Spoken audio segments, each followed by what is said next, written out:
ಜೈ ಶ್ರೀರಾಮ್. ನಾನು Ajith Bopanahalli. Welcome to my channel.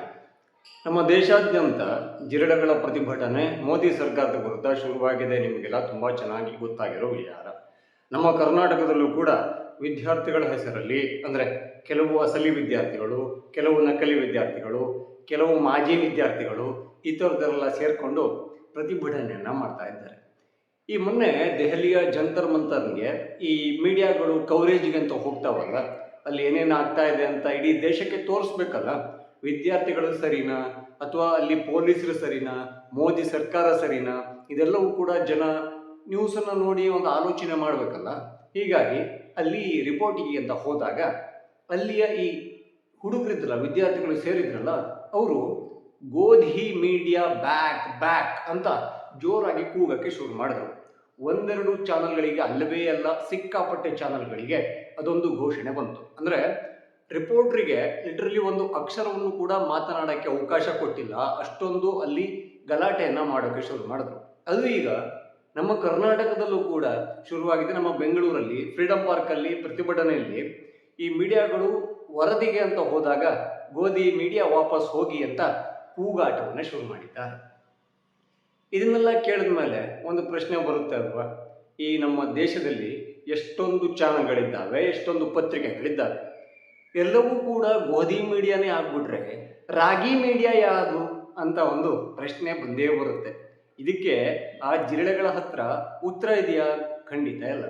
ಅವರು ಗೋಧಿ ಮೀಡಿಯಾ ಅಂತ ಯಾರನ್ನೆಲ್ಲ ಕರೀತಿದ್ದಾರೆ ಅಂದರೆ, ಯಾವೆಲ್ಲ ಚಾನಲ್ಗಳು ಈ ದೇಶದ ವಿರುದ್ಧ ಮಾತಾಡುವವರನ್ನ, ದೇಶದ ಒಂದೊಂದು ಸಿಸ್ಟಮ್ ಇದೆಯಲ್ಲ ಅದ್ರ ಬಗ್ಗೆ ಅಸಮಾಧಾನ ಹೊಂದಿರೋರನ್ನ, ದೇಶ ದ್ರೋಹಿಗಳು ಅಂತ ಜನರ ಬಾಯಲ್ಲಿ ಕರೆಸಿಕೊಂಡವರನ್ನ, ಅದೇ ರೀತಿಯಲ್ಲಿ ಬದುಕ್ತಾ ಇರೋರನ್ನ ಸ್ವಲ್ಪ ದೂರ ಇಡುತ್ತೆ. ಜೊತೆಗೆ ಅವರ ವಿರುದ್ಧದ ಸುದ್ದಿಗಳಲ್ಲಿ ತುಂಬ ಕಠುವಾದ ವರದಿಗಳನ್ನು ಕೊಡುತ್ತೆ. ಅಂಥ ಚಾನಲ್ಗಳಿಗೆಲ್ಲವೂ ಕೂಡ ಗೋಧಿ ಮೀಡಿಯಾ ಅಂದ್ಬಿಟ್ರೆ ರಾಗಿ ಮೀಡಿಯಾ ಅಂತ ಯಾವುದಕ್ಕೆ ಕರೀತೀರಾ? ಈ ಉಗ್ರರ ಪರವಾಗಿ ಮಾತಾಡೋರು, ಹಾಗೆ ದೇಶವನ್ನು ಒಡೆದು ಹಾಕಕ್ಕೆ ಮಾತಾಡೋರು, ಅವ್ರನ್ನೆಲ್ಲ ಈ ಹೀರೋ ಥರ ತೋರಿಸುವಂತಹ ಚಾನಲ್ಗಳೇನಾದ್ರು ಇದ್ದಾವ, ಅವಕ್ಕೆ ನೀವು ರಾಗಿ ಮೀಡಿಯಾ ಅಂತ ಕರಿತೀರಾ? ಇದೊಂದು ಡೌಟ್ ಬಂದೇ ಬರುತ್ತೆ. ಹೀಗಾಗಿ ಎಲ್ಲವೂ ಗೊತ್ತಿರುವಂತಹ ಈ ಜೆನ್ಜಿಗಳು ಈ ರಾಗಿ ಮೀಡಿಯಾ ಯಾವುದು ಅಂತಲೂ ನಮಗೆ ಹೇಳಬೇಕಾಗುತ್ತೆ. ಇದು ನನ್ನೊಬ್ಬ ಪ್ರಶ್ನೆ ಅಲ್ಲ.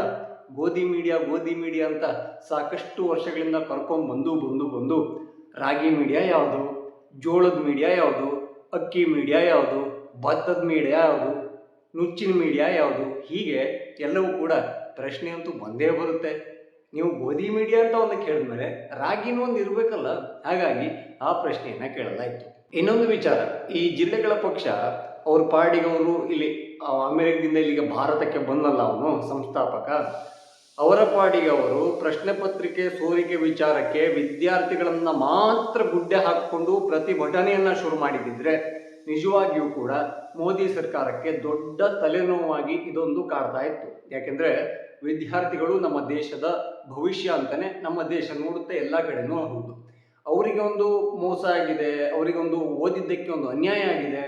ಈ ವಿಚಾರಕ್ಕೆ ಮೋದಿ ಸರ್ಕಾರ ಏನೆಲ್ಲ ಮಾಡಬೇಕೋ ಮಾಡಿದೆ, ಆದರೂ ಕೂಡ ಅವರು ಹೊಣೆಗಾರರಾಗ್ತಾರೆ. ಹಾಗಾಗಿ ಅವ್ರನ್ನ ಮಾತ್ರ ಇಟ್ಕೊಂಡು ನೀವು ಮಿಲಿಯನ್ ಗಟ್ಟಲೆ ಫಾಲೋವರ್ ಜಸ್ಟ್ 1,000-2,000 ಜನರನ್ನ ಹುಡುಗರನ್ನ ಇಟ್ಕೊಂಡು, ಅಂದರೆ ವಿದ್ಯಾರ್ಥಿಗಳನ್ನ ಇಟ್ಕೊಂಡು ನೀವು ಪ್ರತಿಭಟನೆಯನ್ನು ಮಾಡಿದ್ದಿದ್ರೆ ಖಂಡಿತವಾಗಿಯೂ ಕೂಡ ಅದಕ್ಕೊಂದು ದೊಡ್ಡ ಯಶಸ್ಸು, ದೊಡ್ಡ ಬೆಂಬಲ ಇಡೀ ದೇಶದಿಂದ ಮೂಲೆ ಮೂಲೆಗಳಿಂದ ಸಿಗ್ತಾ ಇತ್ತೇನೋ.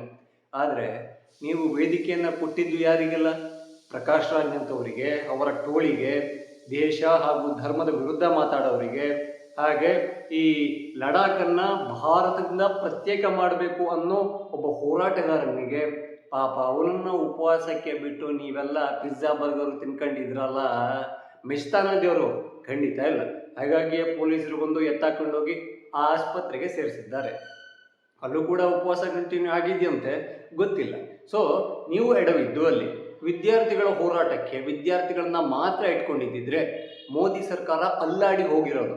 ಆದರೆ ಈಗ ನೋಡಿ, ನೀವು ಶುರುವಲ್ಲಿ ಅಂತ ಹೇಳಿದ್ರಿ, ನಾವು ಯಾವುದೇ ಪೊಲಿಟಿಕಲ್ ಪಾರ್ಟಿಗಳಿಗೂ ನಾವು ಅಲಯನ್ಸ್ ಅಲ್ಲ, ನಮ್ಮ ಸ್ವತಂತ್ರ, ನಾವು ವಿದ್ಯಾರ್ಥಿಗಳದ್ದು ಅಂತ ಹೇಳ್ಕೊಂಡು ಬಂದ್ರಿ. ಆಮೇಲೆ ಅರವಿಂದ್ ಕೇಜ್ರಿವಾಲ್ ಬಂದರು, ಬೇರೆ ಬೇರೆ ಪಕ್ಷದ ನಾಯಕರು ಬರೋಕ್ಕೆ ಶುರು ಮಾಡಿದ್ರು.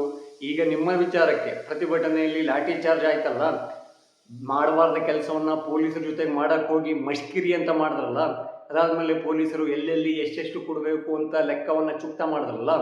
ಅದಾದಮೇಲೆ ಈಗ ಕಾಂಗ್ರೆಸ್ ಹಾಗೂ ಇಂಡಿಯಾ ಅಲಯನ್ಸ್ ಏನಿದೆ ಎಲ್ಲವೂ ಕೂಡ ಈ ವಿದ್ಯಾರ್ಥಿಗಳ ಮೇಲೆ ಯಾಕೆ ಲಾಠಿಯನ್ನು ಎತ್ತಿದ್ರಿ ಅಂತ ಹೋರಾಟವನ್ನು ಮಾಡ್ತಾ ಇದ್ದಾರೆ. ಸೊ ಇದು ಕಂಪ್ಲೀಟ್ ಆಗಿ ಈಗ ವಿದ್ಯಾರ್ಥಿಗಳ ಒಂದು ಕಾಳಜಿಯ ಮೇಲೆ ಹೋಗ್ತಾ ಇರೋ ಹೋರಾಟ ಆಗಿ ಉಳಿದಿಲ್ಲ, ಬದಲಾಗಿ ರಾಜಕೀಯ ಪ್ರೇರಿತ ಆಗಿದೆ. ಆ್ಯಂಡ್ ಅದರ ಹಿಂದಿನ ಆಳ ಅಗಲ ಜಾಲ ಎಲ್ಲ ಕೂಡ ಈಗ ಕೇಂದ್ರದತ್ತ ಹೋಗಿದೆ. ಯಾವೆಲ್ಲ ಕೈಗಳು ಜಿರಳೆಗಳಿಗೆ ಬೆನ್ನು ತಡ್ತಿದ್ದಾವೆ, ಹಾಗೆ ಬೊಕ್ಕಸಕ್ಕೆ ದಾನ ಹಾಕ್ತಿದ್ದಾವೆ, ಎಲ್ಲವೂ ಕೂಡ ಲೆಕ್ಕಾಚಾರ ದೇವರಣೆ ಅವರು ತೆಗಿತಾರೆ. ಹಾಗೆ ಯಾವ ಟೈಮಲ್ಲಿ ಕ್ರಮವನ್ನು ತಗೋಬೇಕು, ಸೂಕ್ತವಾದ ಸಮಯಕ್ಕೆ ಸೂಕ್ತವಾದ ಒಂದು ಆ್ಯಕ್ಷನನ್ನು ತಗೋತಾರೆ. ಸೊ ನೀವು ಎಡವಿದ್ದು ಅಲ್ಲಿ. ಈಗ ನೀವು ಮಾಧ್ಯಮದವರು ಬಂದ ತಕ್ಷಣ ಗೋಧಿ ಮೀಡಿಯಾ ಬ್ಯಾಕ್ ಅಂತಿರಲ್ಲ, ಹಾಗಿದ್ರೆ ಈ ಕವರೇಜನ್ನು ಬಿಟ್ಟೇ ಬಿಟ್ಟರೆ ನಿಮಗೆ ಲಾಠಿಲಿ ಹೊಡೆದಿದ್ದನ್ನು ಯಾರು ತೋರಿಸ್ತಾರೆ? ನೀವಂತೂ ಓಡ್ತಾ ಇರ್ತೀರಾ, ಇನ್ಸ್ಟಾಗ್ರಾಮ್ ರೀಲ್ಸ್ ಮಾಡೋಕ್ಕೂ ಕೂಡ ಕಷ್ಟ ಆಗುತ್ತೆ. ಒಂದೊಳ್ಳೆ ಕವರೇಜ್ ಬೇಕು ಅಂದರೆ ನಿಮಗೆ ಮೀಡಿಯಾಗಳು ಬೇಕು. ನಿಮಗೆ ಈಗ ಸದ್ಯಕ್ಕೆ ಬೇಕಾಗಿರೋದೇನು? ಸಿಂಪತಿ. ಆ ಸಿಂಪತಿಯನ್ನು ಕೊಡ್ತಾ ಇರೋದು ಯಾರು? ಮೀಡಿಯಾಗಳ ಕವರೇಜು. ಹಾಗಾಗಿ ಗೋಧಿ ಮೀಡಿಯಾ ಅಂತ ಯಾರನ್ನಾದರೂ ಕರೀರಿ, ಮೀಡಿಯಾಗಳನ್ನು ಎಷ್ಟಾದರೂ ದ್ವೇಷ ಮಾಡಿ, ಮೀಡಿಯಾಕ್ಕೆ ಏನೂ ಆಗೋದೇ ಇಲ್ಲ. ಆದರೆ ಅದರ ಜೊತೆಗೆ ಗೋಧಿ ಮೀಡಿಯಾ ಜೊತೆಗೆ ರಾಗಿ ಮೀಡಿಯಾ ಅಂತ ಯಾವುದಾದ್ರೂ ಇದೆಯಾ? ಇದ್ದಲ್ಲಿ ಆ ವಾಹಿನಿಯ ಹೆಸರೇನು? ಇದನ್ನು ಮಾತ್ರ ನನಗೊಂಚೂರು ತಿಳಿಸ್ಬಿಡಿ.